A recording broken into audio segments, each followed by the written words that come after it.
Jemi në podcastin e radhës pranë ambienteve të burgut të idealit këtu në qytetin e Prishtinës, të burgut muze që është kthyer tashmë dhe funksionon si i tillë edhe për vizitorët. Jemi me zotin Emin Sallau, koordinatori i burgut të idealit, por njëkohësisht dhe ish i burgosur politik pranë këtyre ambienteve. Zoti Sallau, ju falenderoj shumë që jeni pjesë e këtij podcasti, që e pranuat ftesën tonë.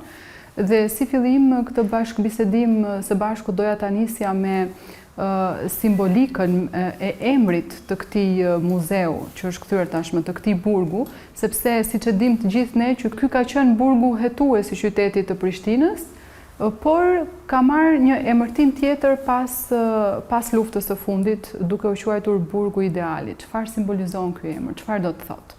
Faleminderit për ftesën.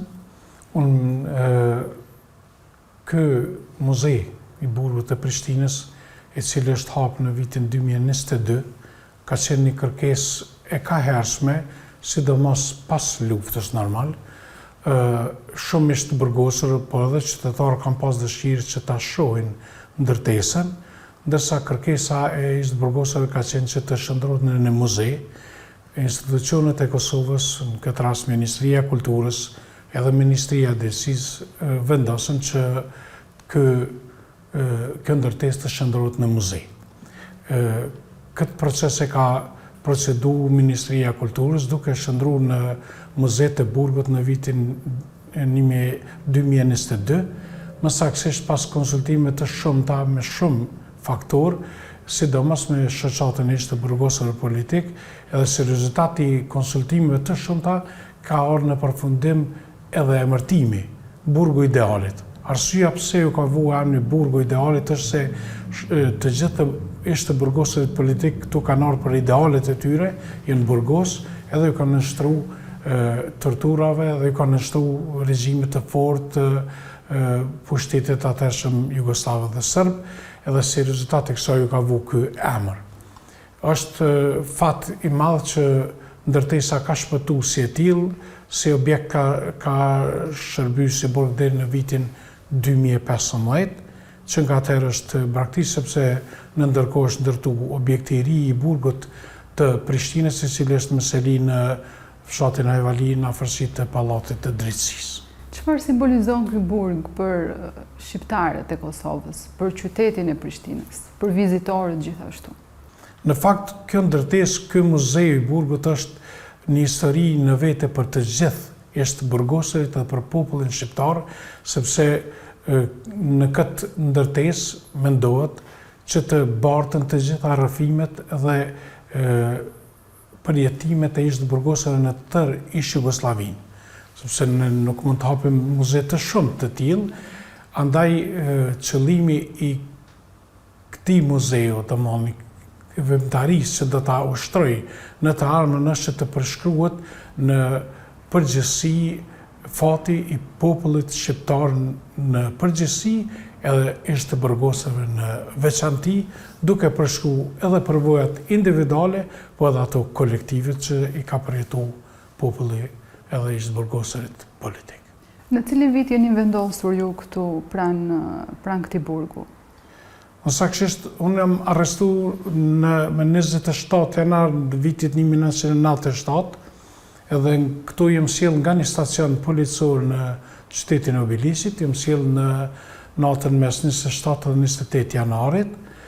Këtu si burg hetues që ka qenë në atë periudhë kohore, të gjithë ishte burgosurit të cilët janë sjell këtu, ndërtesa e objektit është e lidhur me ndërtesën e sigurimit shtetëror, tani policisë së Kosovës. Edhe këto të burgosurit e kanë pas qelit ku kanë qëndruar, ndërsa ndërtesa me që është e lidhur me ndërtesën e sigurimit shtetëror, ato i kanë dërguar të burgosurit për të marrë në pyetje, edhe gjatë hetësisë aty është ushtruar dhe dhuna e cila ka qenë e shumt edhe shumëllojshme, si nga aspektin psiqik, psikologjik, edhe në aspektin fizik që është një prej atyre matrandave që i kanë përjetuar ishte burgosurit. Si keni arritur që t'i bënit balë kësaj dhune fizike dhe psikologjike? Si keni mundur ju që të qëndroni stoik përballë këtyre sfidave të mëdha? Çdo i burgosur i cili ka qenë i burgosur për veprimtarinë e tij politike, në të shumtën e rasteve ka qenë paraprakisht i përgatitur edhe për sfidat që do t'i ndodhin nëse zinet ose arrestohet nga pushtuesi. Kuptohet që sfide madhe është qëndrueshmëria në hetësi edhe në shtrimin e torturave që bëhen ndaj tij.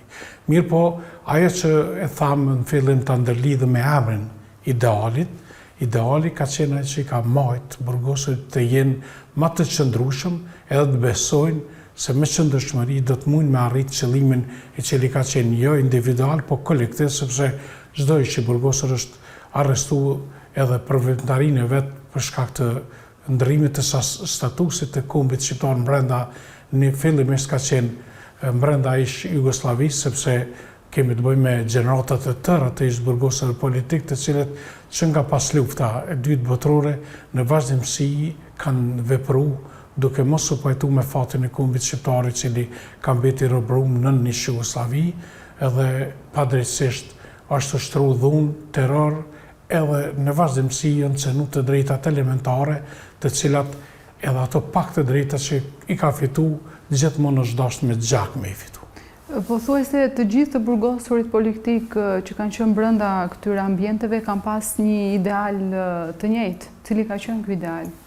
Ideali, siç e thamë, ndërkohë ka qenë përmirësimi i gjendjes të popullit shqiptar në atë botë në ish Jugosllavi, sepse fati që u zum nën ish Jugosllavi, kombi shqiptar atëherë do duhet që të përmirësohet gjendja, sepse na kemi qenë të privuar nga të drejtat që popujt tjerë i kanë gëzu. Edhe në aspektin e përgjithshëm, edhe në aspektin ekonomik, edhe kulturor, edhe i përfaqësues institucional, pastaj arsimor, sepse çdo kërkesë që, siç e tham, çdo rezultat u dash me u kërku nëpërmes protestave, demonstratave, përkushtimeve të mëdha të njerëzve të cilët në vazhdimsi kanë kërkuar të drejta e që shumë prej tyre janë arrestuar pikërisht për shkak të kërkesave të tilla, e më vonë disa nga ato janë realizuar, siç ka qenë hapja e Universitetit të Prishtinës pas demonstratave të vitit 1968, ka qenë përmirësimi sado pak i gjendjes së popullit shqiptar në ish Jugosllavi, në Kosovë, në veçanti, lirimi për shembull drejta elementare për përdorimin e flamurit, simboleve kombëtare, pastaj arsimimi përgjithshëm ka qenë i cunguar popullit shqiptar, ka qenë i privuar nga ato, në vazhdimsi çdo e mirë që është sjell paraprakisht me një rrugtim të përvojtshëm, të persekutimit edhe jo në një proces normal siç ka ndodhur me popujt tjerë në ish Jugosllavi. Cila ka qenë akuza që rëndoi mbi ju që ju të silleshit pikërisht në këto ambiente? Në atë kohë ka qenë një lëvizje përgjithshme në Kosovë, mirë po lëvizjet ilegale kanë qenë ato të cilat në fakt nuk janë pajtuar as me politikën aktuale të kohës, sepse nuk rezultonte me suksese të dëshirueshme. Ishin disa suksese, po ato ishin minore krahas asaj që dëshironte populli shqiptar. Unë bashkë me shokët kam qenë antar i lëvizjes kombëtare për çlimin e Kosovës, një organizatë politike ushtarake, e cila është angazhuar që nga viti 1993 duke tentuar që ta përmirësoj ose ta mobilizoj më saktësisht popullin shqiptar në një përgatitje për kryengritje të armatosur për të çliruar nga Serbia dhe Jugosllavia, edhe për të bërë bashkë kombi shqiptar në Ballkan.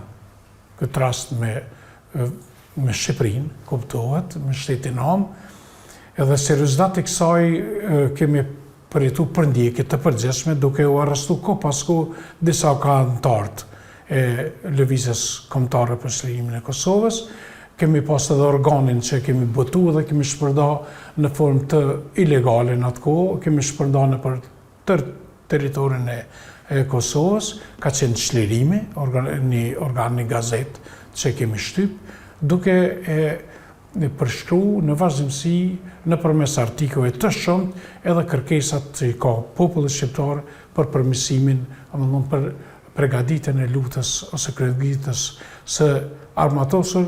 Ne kemi konsideru që është domosdoshme kryengritja armatosur edhe si rezultat e kësaj kemi vepru. Pushteti kuptohet i ka përndjek në vazhdimsi njerëzit ose grupet të cilat janë organizu, një pjesë ati grupi kemi pas fatin që të arrestohemi, edhe jemi sjellë në përbuzjet jo vetëm të Prishtinës, po gjithandaj në për Kosovë, fillimisht, edhe jemi nështru proceseve të cilat tham pak më herët, marrës në pyetje, torturave, edhe në fund kemi përjetu një gjykim të përgjithshëm. Pas qëndrimit të këtushëm, disa ditor, ju u zhvendosët më saktë në burgun e Lipjanit. Por fillimisht grupi jonë ka qenë i arrestuar, siç e tham, shumica në burgun e Prishtinës, por edhe në pjesë në burgje tjera. Këto, me që burgu i Prishtinës ka qenë burg hetus, këto e në realizu proceset e marrës në pyetje, torturave, kështu me radhë. Sa ditë keni qëndruar? Po këtu, saksisht sa ditë nuk e di, ka qenë procesi i gjatë, disa një kohë derisa jenë kryer një masë madhe e hetimeve, më pastaj duke pas parasysh që ka pas arrestim të shumë, të vazhdueshëm, hapësirat e ndërtesës nuk kanë arritë që të përballojnë fluksit të madh të arrestumve, andaj edhe një pjesë të burgosëve kanë bartë në përballje tjera. Nga burgu i Prishtinës më kanë transferuar në burgun e Lipjanit, i kanë transferuar disa burgosër tjerë, edhe atje jemi vendosur, ndërsa hetësia po ashtu ka vazhdu në Prishtinë, duke na sjellë her pas herë me automjetet të policisë, na kanë sjellë në gjykatën, qësisht në dhomat e hetësisë në Prishtinë, për të përfunduar në fund me një gjykim të përgjithshëm që kemi përrit. A ka ndonjë moment që do ta veçonit këtu gjatë kohës që keni qëndruar te ky burg, ndonjë moment që ju ka mbet në kujtesën tuaj, duke u lidhur të paktën në raportin psikologjik? Thonë të drejtën, përshkrimi i atmosferës që kam mbizotru këto është pothuajse i ngjashëm i të gjithë burgosërve që kanë nështruar aty në procedurave. Me qenë se ndërtesa e hetësisë është e lidhur fizikisht. Ka pas raste po të shumta në vazhdimsi kur një burgosër apo sot burgosërit të marrë në pyetje, dhomat e hetësisë kanë lënë dritarët hapën në mënyrë që klithmat, britmat e burgosëve nga torturat të dëgjojnë edhe në dhomat e burgut, sepse janë fizikisht shumë afër njëra me tjetrën. Andaj edhe në momentet kur s'keqen një burgosë në dhomat e hetësisë, në një formë e torturuar edhe në aspektin psikologjik.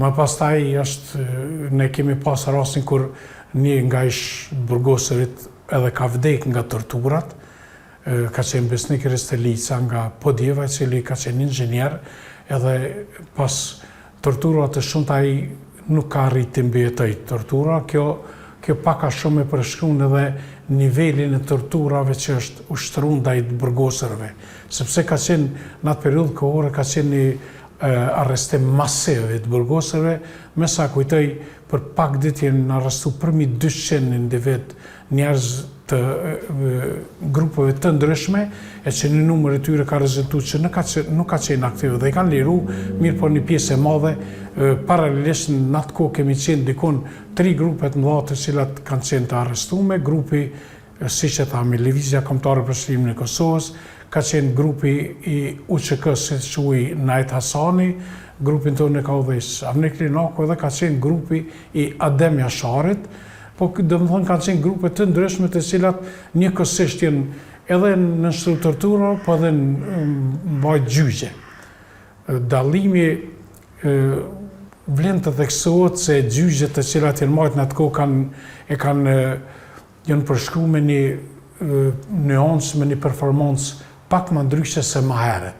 Jo që nuk ju kanë nënshtu torturave dhe proceseve gjyqësore të cilat në shumë raste kanë qenë edhe të montuara, po dallimi ka qenë se grupet atërshme e kanë sipërfaqë kërkesën kolektive të popullit shqiptar, mospranimin e gjyqit edhe refuzimin e mbrojtjes.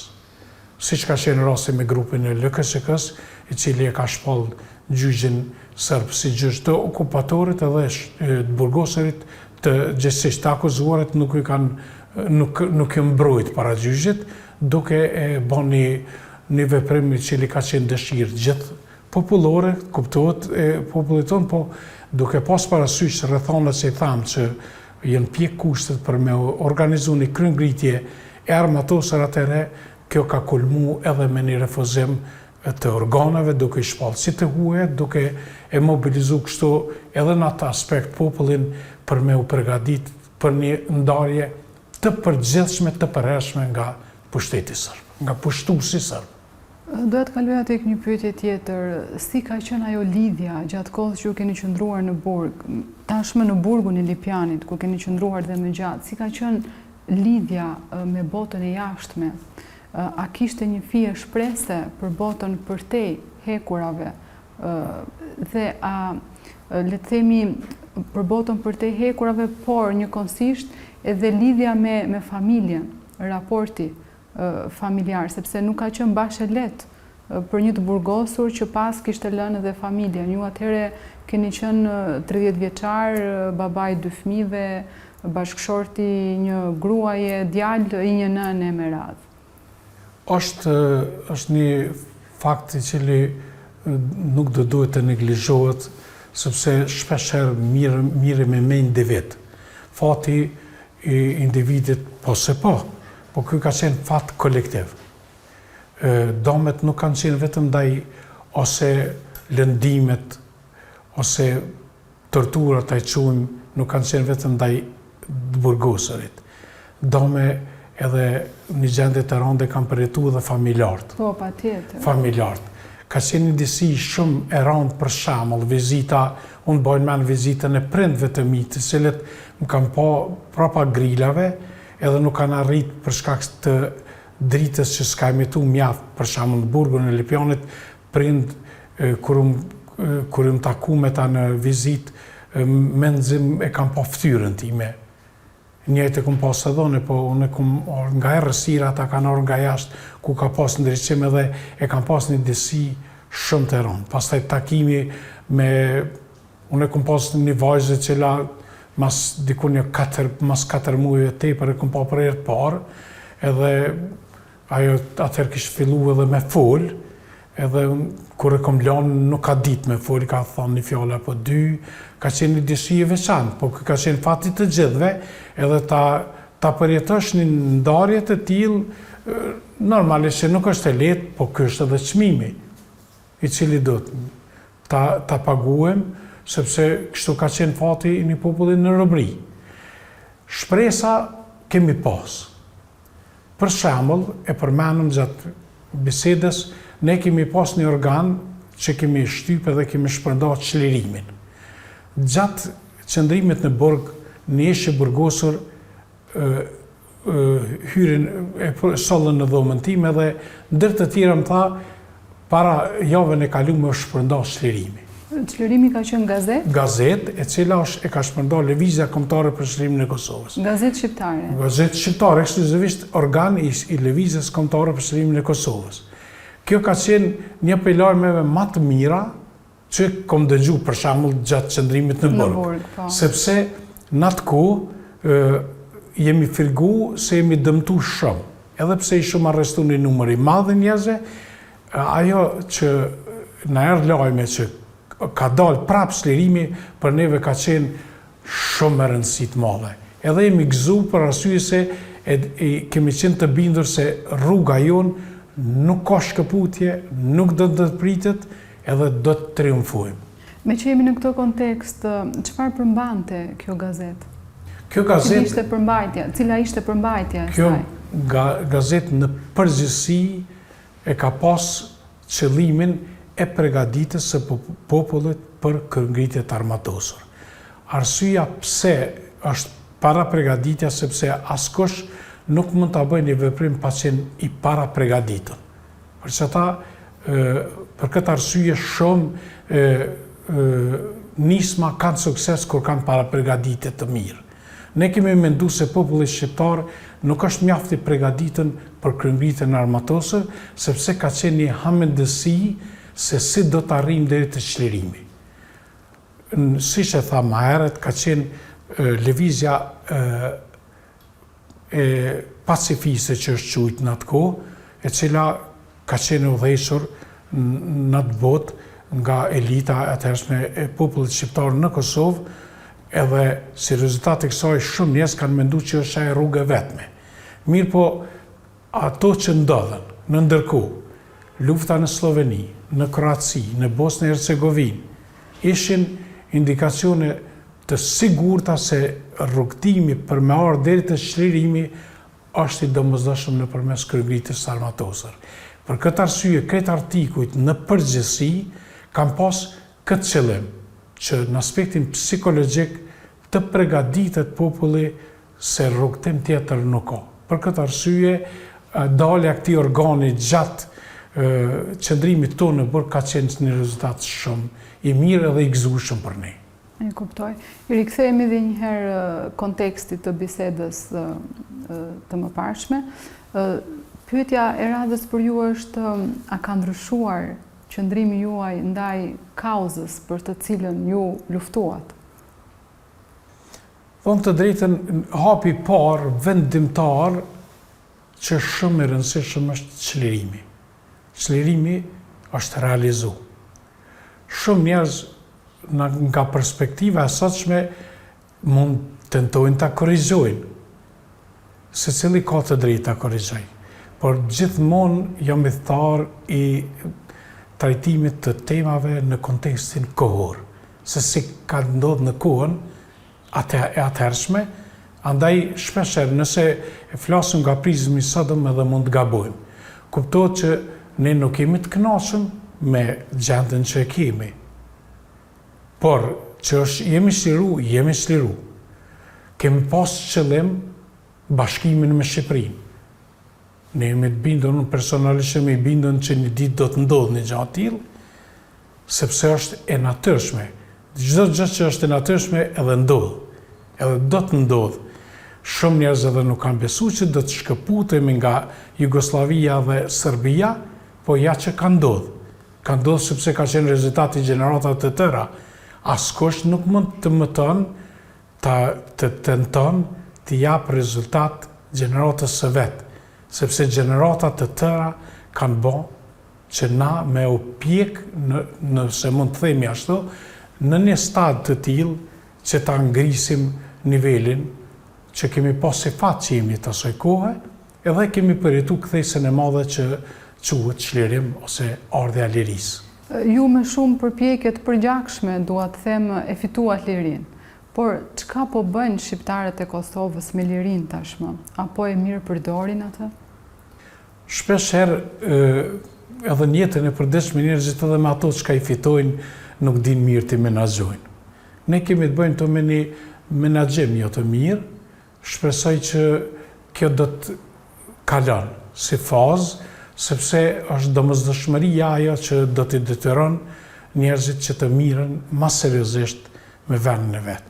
Çdo njeri që merr përgjegjësi, çdo grup që merr përgjegjësi, e kam fjalën në aspektin politik, do ta ketë parasysh rrugtimin që ka pas kombi shqiptar në Jugosllavi, rrugtimi që ka qenë i përgjakshëm, edhe shumë fatal për shumë njerëz, sepse ne flasim edhe për fatin e njerëzve këto që ka ndodhur, po nuk do të harrojmë për dëbimin masiv që është bërë.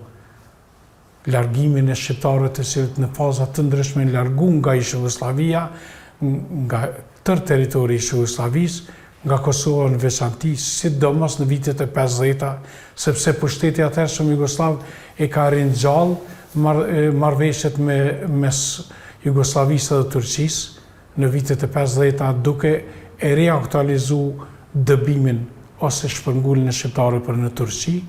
Këto ka qenë fazat e cilat i kanë dëmtu në mas të madhe kombin shqiptar. Pastaj gjendja ekonomike e cila në vazhdimsi ka qenë, siç e tham gjatë bisedës, sepse populli shqiptar ka qenë i nënshtruar një trajtese shumë mizore nga pushteti jugosllav. Edhe shumë njerëz janë detyruar që për shkaqe ekonomike të shpërngulen nga territori vetë dhe të marrin botën në sy. Ky trend fatkeqësisht po ndodh edhe sot.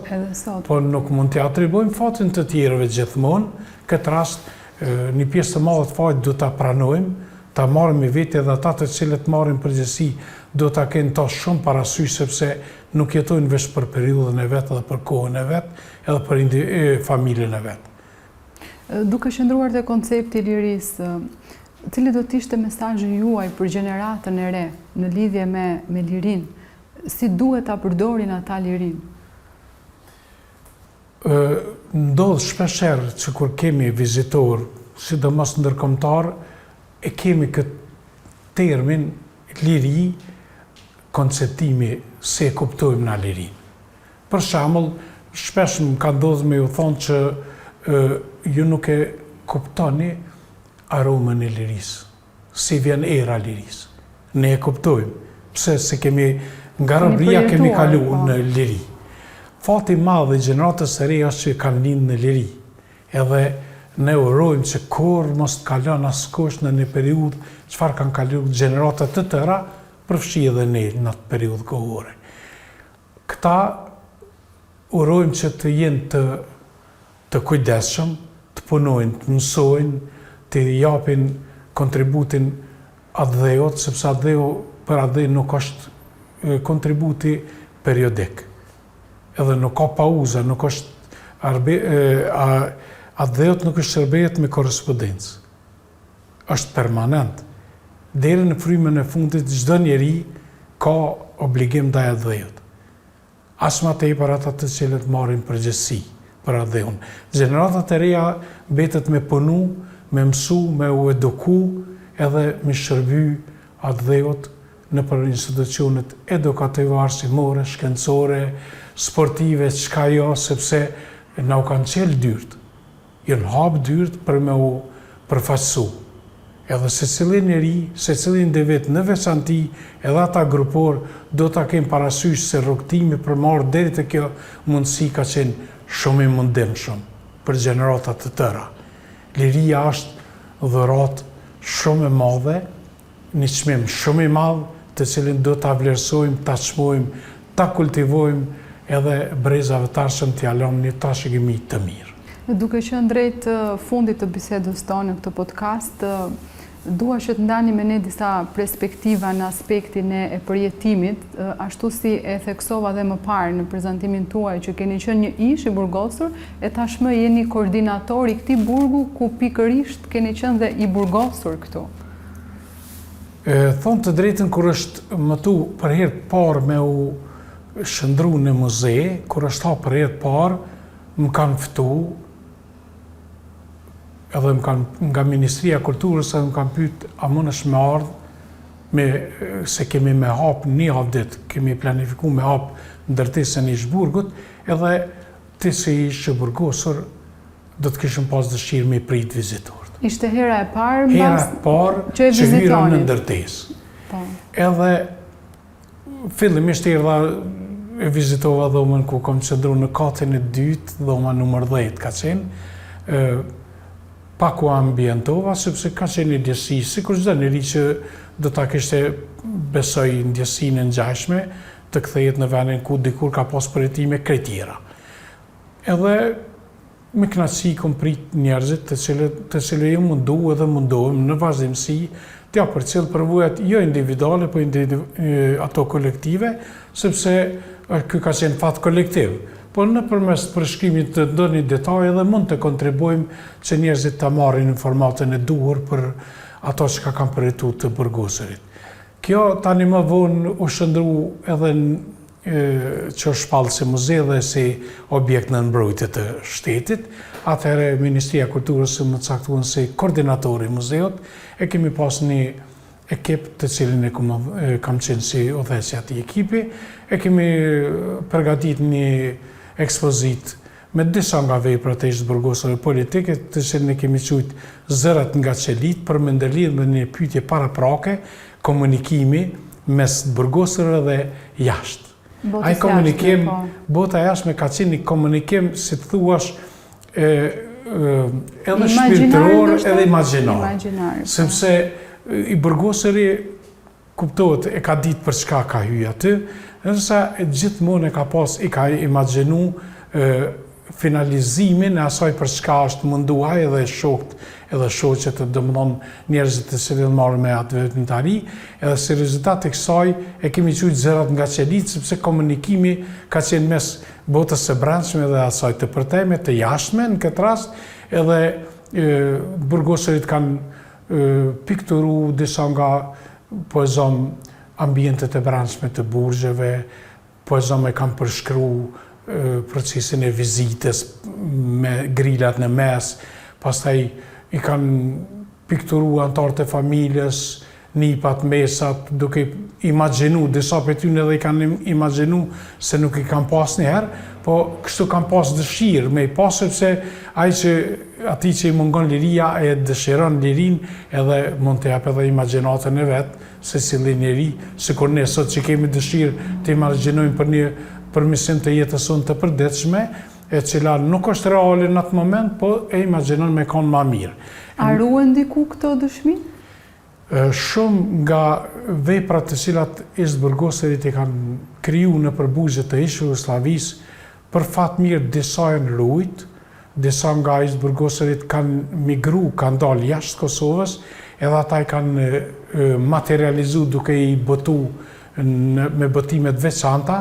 Ne një numër të tyre kemi marrë dhe i kemi rritë si foto, edhe i kemi përshkru në ekspozit duke i bashkangjit edhe disa nga tekstet të cilat përshkrujnë disa nga thonet e mëdha të figurave që kanë qenë të shuara në veprimtarin politike të shqiptare në Jugosllavi, që nga pas lufta e dytë botërore, duke përshkru kështu edhe qëndrimin e tyre para organeve, po edhe mesazhet e tyre të cilat i kanë dhënë, e që fatmirësisht ato i kanë bjetu kohës, edhe me kalimin e kohës edhe në ditët e sotshme janë shumë aktuale. Është interesant se shumë prej tyre me ekip përshtypën që para 2 dite ka mund me kriju dikush, sepse ajo që është madhore gjithmonë i reziston kohës. Është në vazhdimsi edhe bartet në gjeneratat e ardhshme.